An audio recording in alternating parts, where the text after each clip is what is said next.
the home of the do-it-yourself trucker. When everything goes wrong, you gotta Redneckanize. I figured you'd be down there on the border passing out water. No, not me, man. Yeah, that was another thing I was going to dive into. Did you see the FAA tried to shut down those news drones flying over that bridge, recording all those crazy people? Yeah. Yeah. Yeah. Yep. Because they don't want the public knowing about it. Yeah, exactly. They and just earlier we were watching it, and a couple of people were like, "Well, those people are in Mexico." And I was like, "No, they're not. They came across, and they're like, where they are." And I don't know if people understand this. Maybe it's a good thing that people like us explain it. But that bridge is running across the border. Like the river is right there. If you keep looking on the videos, the river is right there. Well, that area that they're at is technically a floodplain. So like if it come a gully washer and rain for 2 days straight, that area that they're in right now would flood, because that's where the river is, and there's a small little dam area right down there where they're just walking across, and technically they're walking across saying, "Hey, we're here, help us out," and they're being held right there because there's no. Wrong, am I so wrong for wishing it would rain? Well, no flood. Well, yeah, that's the thing is that I don't. My situation is that I don't wish those people ill, because those people were lied to. Those people were told, right? So really what it needs to do is Washington D.C. needs to flood. That's what needs to flood. So yeah, those people were lied to. And it's going to flood. D.C. is going to flood. Trust me, it's going to flood. Yeah, because those people were lied to. It's going to flood. Yeah. Yeah, because that's what they're not even from Mexico. They're being brought into Mexico and then being shipped up to the border because they know that because the people running the country right now says, come on, everybody, come on. That's what they're doing. So they just don't know what to do, because that's what happens, and they just want to spend more money, which all boils down to, I really I was thinking about the other day, we're talking about how people are running the country right now are crazy. Just we found out that Milley called the Chinese general and was talking bad about how he was trying to sweet talk him and all that and everything, and people don't understand. But what I think is that our problem is we I've always voted third party until Trump came along, but really what it is it's both parties are really doing bad. They're not doing good at all. Nope. It's a system that we've allowed to take place. You've got this deep state, which it doesn't really matter who is in charge. They're always doing whatever they think is best and not what they're being told. So really, it doesn't matter. Right. It's always those deep state people, just like the DOT and the FMCSA. We always thought we need a different. If we elect Bush, he'll fix it for us, or if we kick Obama out, he'll fix it for us. But FMCSA is its own animal. They do whatever they want to do. It doesn't matter who's in the White House or who's in Congress. FMCSA does whatever it wants to do. So until that is until you get those people under control, nothing's going to change.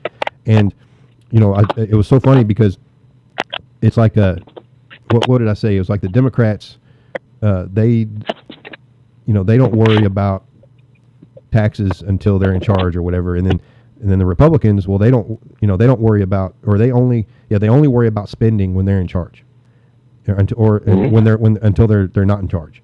See, when a Republican gets into the White House, spending goes through the roof, and then when the Republican gets kicked out of the White House, spending goes through the roof, and then they bitch about it. It's like, well, wait a minute, you did the same thing, so what the hell? So and the Democrats are the same way. They complain that just like with Biden. He's always talking about how Trump didn't have any empathy. Like, he's treating people bad. He doesn't have any empathy. Well, I'll tell you what, Biden ain't got a lick of empathy. He's doing whatever the hell he wants to do. Screw empathy. He's telling people, if you don't get vaccinated, then I hope you die. If you don't get out of Afghanistan, I hope you die. That's what he's saying, basically, to people. So he doesn't care about people's lives. So that kind of stuff. So yeah, and then like I said, Republicans, they're not doing any better, because if they would have done any better, then they would let the government shut down until we get all this other stuff under control. But they're not going to do that, because they're a bunch of wimps. We always say that they're just a bunch of wimps. Well, I keep seeing stuff on Facebook, and how Facebook is. It's 90% bullshit. Excuse me, but that's what it is. Calling for truck strikes and shutdowns and this and that. They can call it whatever they want. They can do whatever they want. And it's like, I can't sit there and watch this and see this. It ain't in the cards for me not to comment on it. Like, I can't do this. Mm-hmm. It's just not my nature. And it's just like I told them. Yeah. And it's like, it ain't going to do you any good. Well, we're going to strike. We're going to shut this down. We're going to have slow rolls, and we're going to do this, and we're going to do that. Yeah, they might as well go piss up a rope. Yeah. I have been listening to this since I started driving back in the early 80s. All right, I've seen Dad and them go through it back in the 60s and the 70s. You're never, ever, ever going to get these drivers to all stick together. They will not do it. They will not agree on the price of a free cup of coffee. If they say that the sky's blue, you better go look, because somewhere, somehow, somebody's going to change something. It's never going to happen. But they still keep insisting that they're doing this and they're doing that, and they're making a change because the store shelves and stuff is empty, and the ships are sitting out there. Here's the latest one. They got 600,000 containers or something sitting out off the shores, out off the coast of Los Angeles or wherever the hell it was, that they can't, because they ain't got enough truck drivers and they ain't got enough longshoremen to unload the trucks and move the stuff. Bullshit. That's what I call bullshit. They can call it whatever they want to, truck strike, do whatever, shut down, call it whatever you want to. But you shut your truck down, there's 5 trucks out there running yet. I said last week, I said I've been off all week. Not because I wanted to. I had to put a bumper on my truck where a guy backed over me and back in, tore my bumper and stuff off the truck, and I had some stuff to do, not because I wanted to stay home, just because that's the way I do. That's just the way I do. I go out, I work, Robbie knows, I come out here, I stay out, 8 to 10 days, and then I come home for a week. I stay by home day for a 5, week. you're already complaining about ready to go home. What's that? By day 5, you're already ready to go home. You're right. Because that's just the way I am. Because I just don't, truth be known, I don't want to do this no more. 37 years of it, I've had enough. I've seen all the stupid things out here, and I sit there and I watch it, and I watch these idiots out here now, and they're gonna fix the world. They're gonna control the world. They're gonna fix everything. Yeah, they're gonna fix everything. How are they gonna fix it? Well, we need to shut the trucks down, and we need to show them who runs this country. Okay, and then a hurricane blows in, and it tears New Orleans up, and it tears everybody up, and messes everything up. Oh, we can't shut the trucks down. We got to go down there. We got to help everybody out. People need us. Oh, yeah, then people's glad to see you. Oh, yeah, the truck drivers, they're great people. They're bringing us stuff. We need them so bad. As soon as that shit's all over with, you're a big asshole again. They're out there flipping you off, cutting you off, doing whatever they're doing. They don't care about you. As a truck driver, they don't care. And the ones that's causing all this, and I'm not going to mention names, organizations, but everybody that knows in trucking knows who I'm talking about. Your big organizations, your trucking associations, pick your state, your big one that everybody knows of, yeah. Mm-hmm. Them, what are they doing? What are they doing? They ain't doing a thing for you. Yeah. They're not doing nothing for you, or nor will they ever do anything for you. They're lining their pockets with your money is exactly what they're doing. Right. And anybody that knows different, if they're so great, then why is everything still going the way it's going? Right. And and going worse, going in the opposite direction. I can't get behind these people. Yeah. It's going in the opposite direction. It's not even like stagnant or whatever. It's just it keeps getting where more and more authority gets taken away from us, the drivers. More and more, right. More and more restrictions are put on us. So why, like you're saying, what are they doing? Yeah, I just God bless them. If they feel that if they feel they're making a difference, then hey, by all means. Yeah, what Aaron Tippett say? You got to stand for something, or you fall for anything. Okay, yep. Stand up, do what you think is right. But it's all the same thing. It's just like trucking is just like this pandemic. If you feel that you have to go get that vaccine, then by all means, go get it. If you want to get it, and you feel that that's what you have to do, then go do it. If you feel that you have to stop your truck, then do it. But you got to understand that it's just like that vaccine. You're not going to get everybody to go take it. And just like the trucks, you're not going to get everybody to stop them. They're piddly ass truck strikes that they want to call it now. They want to see a truck strike. They should have seen them back in the 60s and 70s. When they said strikes, that's exactly what they meant. They was beating drivers' ass. They was tearing trucks up. They was burning trucks. They was shooting trucks. Yeah, and it wasn't, a lot of times it wasn't the drivers that was doing the shooting. They Right. call for a truck strike, and they give every Joe Blow in the damn country the right to think, well, we'll just go out and start shooting at them too. They'll think it's the driver's doing it. Yeah. It's nonsense. Right. It's nonsense. Yep. I went through one back in the early 80s. When that wasn't long after I started driving, I was coming home empty because they called for one. And I said, I ain't getting tied up in this mess. I haven't been driving that long. Yeah. I took a slug right through the side of a cab over, right behind the driver's seat. Went right through the side of the bunk on that international cab over that I was driving. Went through and it's stuck in a wall on the other side of the truck. Yeah. It'll get your attention. It'll get your attention real bad. You never get over stuff like that. When you get shot at like that or something, that sticks with you for a while. You go back in the early 80s, late 80s, when J.B. Hunt and them went through that stretch up there in Canada. They was hauling anything out of Canada. They'd haul it to the border for free, and then the company started paying for it when it hit the United States border. Right. Yeah. J.B. Hunt went and started with the Reapers when they started born Reapers. Then they started with flatbeds. They lost a lot of trucks. There was a lot of their trucks got burned. Guys would jank them out of the truck, give them the option, either get out or we're going to take you out. And they said, they burned the trucks right there at the border of Canada. Go back and do some research on that. I've been around a while. 37 years. I've seen 38 years. I've seen a lot of BS out here. I bet. Yeah, like you're saying, especially back in the day. So these ones out here running their mouth now, I don't want to hear it. Go talk your stuff to somebody else. I don't know. That's my rant. I'm done. I just. You sure?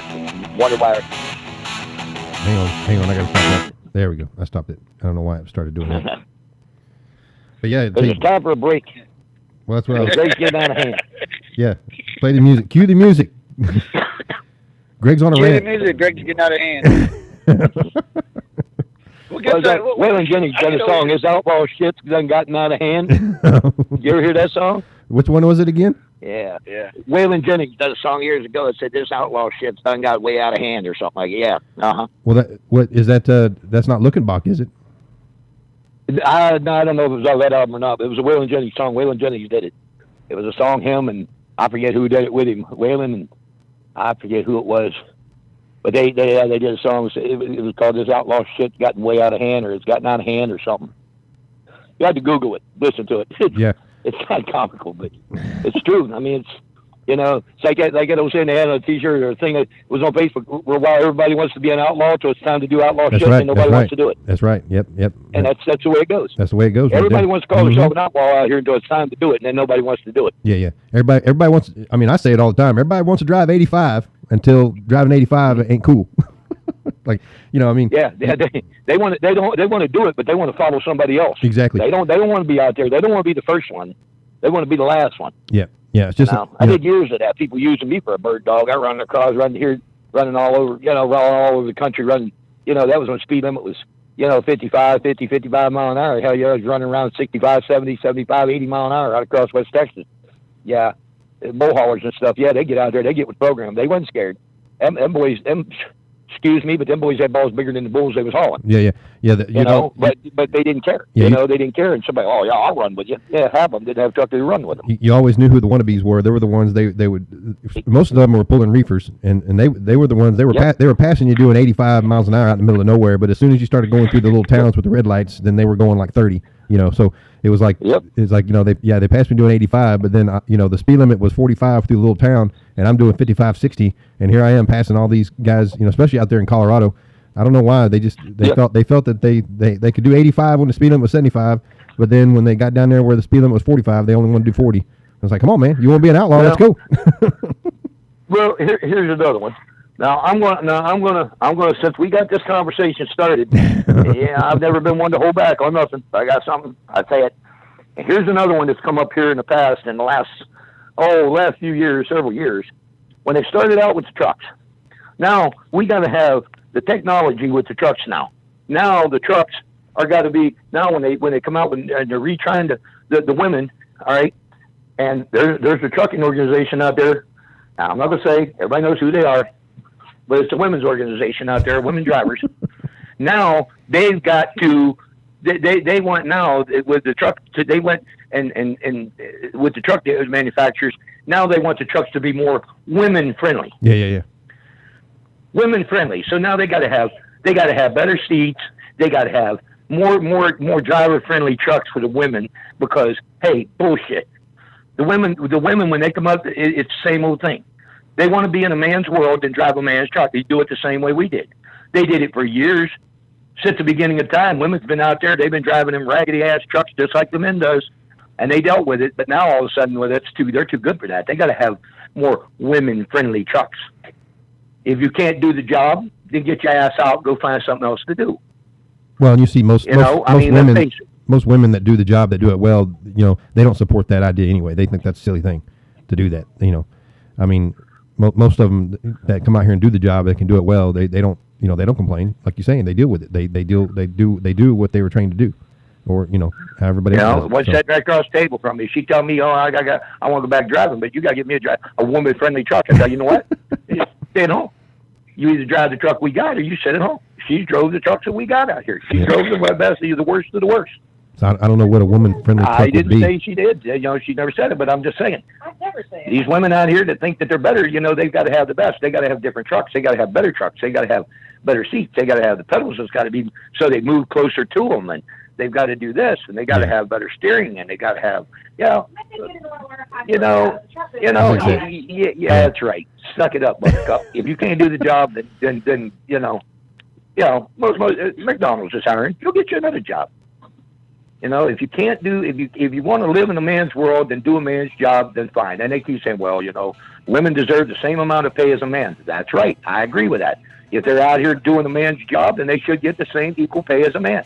But if they don't want to do the job, if they can't do the job, then they shouldn't be entitled to the same pay. There you go. That's simple as that. They're the one that started this. Now let's finish it. That's my opinion. Just mine, but it's crazy. And with that note, we're going to take a break. Take a break. Hey, we want to appreciate. Greg's getting out of hand. That's good YouTube, though. You good YouTube right there.